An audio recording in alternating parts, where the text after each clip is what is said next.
I'm Bernard Jones, and today's Daily Hope passage is found in 1 Chronicles chapter 11.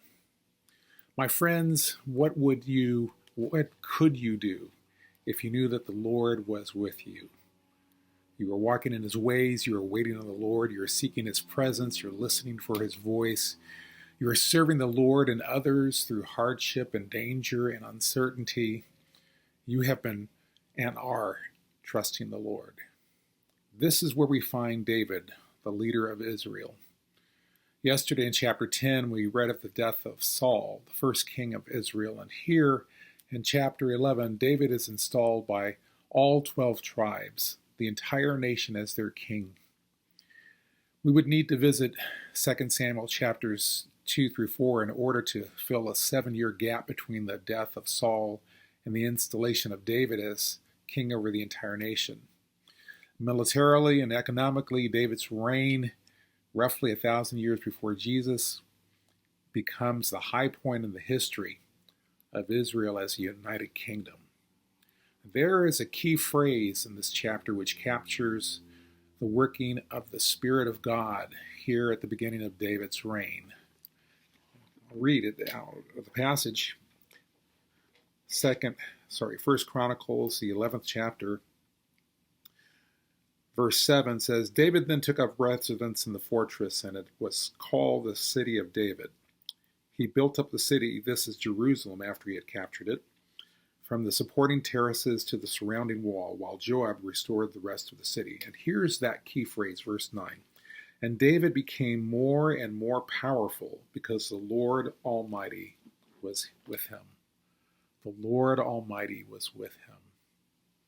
What would you do? What could you do if you knew that the Lord Almighty was with you? The remainder of the chapter 11, will tell of exploits of others in leadership around David. But it reminds you, this phrase, the Lord was with him, reminds you of Abraham, Isaac, Joseph, Jacob, Moses, Joshua, Samuel, Daniel and his companions, Jesus' disciples and the apostles, Peter, John, Paul. The Lord Almighty was with them. Think about that phrase, the Lord Almighty. And the Lord Almighty was with them. Because it is the Lord Almighty, the Lord eternal, Lord infinite. It has not, nor will it ever stop. To this day, the Lord Almighty is with those who are with him. God knows what you have gone through like David. He knows your heart. He knows your desires. He knows your pain, your hurt, your disappointments, your obedience as well, and your faithfulness, and your desire to serve and please him in spite of your imperfections. He knows you're holding on. God knows. But God also grows. As with David, God grows our faith for the present and for the future based on what we have gone through in the past. David went through years of waiting, years of being chased, and years of his life being threatened. And God was growing David into a man, a leader who was after God's heart. God is growing us into women and men who lead others to him, who lead others to Jesus, because we are after God's heart. Not only does God know, not only does he grow, but he shows. God shows himself strong on the behalf of those who trust in him. Not only was David strengthened and blessed, but as you read the list throughout the rest of the chapter,